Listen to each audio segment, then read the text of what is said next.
میرے گناہوں کی محبت کو رکھنے والوں، کامیابی کا پہلا زیرہ قرآن بتا رہا ہے، بہترین کامیاب لوگ وہ ہیں، کامیابی ان کا مقدر ہے جنہوں نے گناہوں سے اپنے دل کو پاک کر لیا ہے، گناہ کی محبت سے دل کو پاک کر لیا ہے۔ یاد رکھنا، انسان خطا کرتا ہے، انسان سے گناہ ہوتے ہیں، انسان سے جرائم ہوتے ہیں، یاد رکھنا انسان سے گناہ ہوتے ہیں، انسان گناہ کرتا نہیں ہے، انسان سے خطائیں ہوتی ہے، انسان خطا کرتا نہیں ہے۔ ہونے اور کرنے میں کیا فرق ہے؟ ایک انسان وہ جو جان بوجھ کر گناہ کرے، یہ گناہ کرنا ہے، اور ایک انسان وہ جو بچتے بچاتے زندگی گزارے، پھر بھی اس سے گناہ ہو جائے، پھر بھی اس سے خطا ہو جائے اور وہ اس پر نادم اور شرمندہ ہے۔ ایسے بھی گنہگار ہیں۔ تو یہ گنہگار اللہ کو پسند ہے کہ جو گناہ کرنا چاہتے نہیں ہیں مگر ان سے گناہ ہو جاتا ہے، اور جب وہ گناہ ہو جاتا ہے تو وہ شرمندہ ہوتے ہیں، پشیماں ہوتے ہیں، اللہ کی بارگاہ میں گڑ گڑاتے ہیں، اللہ کی بارگاہ میں روتے ہیں۔ بلکہ اللہ اکبر، اگر گناہ ہو جائے اور انسان شرمندہ ہو، حدیث پاک میں آتا ہے گناہ پر شرمندہ ہونے والے گنہگار کا مقام کیا ہے، گناہ پر شرمندہ ہونے والے مجرم کو کیا شان عطا کی جاتی ہے۔ اللہ کے سچے رسول صادق و مصدوق مصطفیٰ کریم رؤوف الرحیم صلی اللہ علیہ وآلہ وسلم ارشاد فرماتے ہیں، بنی اسرائیل میں ایک شخص تھا، اس سے گناہ ہو گیا، جب گناہ ہوا تو گناہ پر وہ اللہ سے ڈر گیا اور اپنے گھر میں ٹہلنے لگا، ہائے مجھ سے گناہ ہو گیا، اب کیا ہوگا، ہائے مجھ سے گناہ ہو گیا، اب کیا ہوگا۔ اللہ کے رسول فرماتے ہیں گناہ ہونے پر وہ اللہ سے ڈرا اور بے چین ہو کر کے ٹہلنے لگا۔ اللہ کو اس کی یہ ادا اتنی پسند آئی، اللہ نے اس کی اس ادا پر اس کا نام صدیقوں میں درج کر دیا،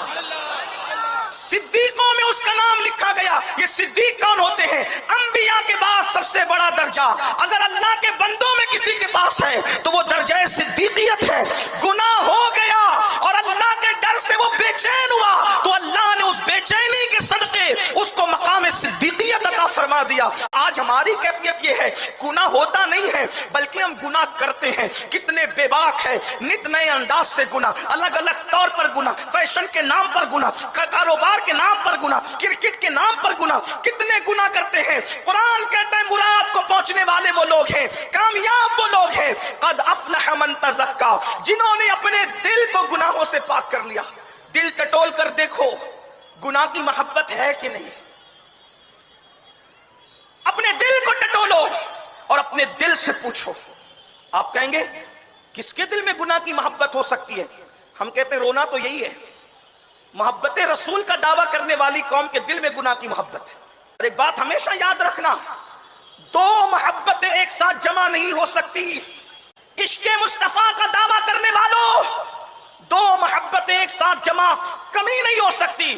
جس کے دل میں عشق مصطفیٰ ہوگا اس کے دل میں کبھی گناہ کی محبت نہیں ہوگی، اور جس کے دل میں گناہ کی محبت ہوگی اس کے دل میں عشق مصطفیٰ کبھی نہیں ہو سکتا۔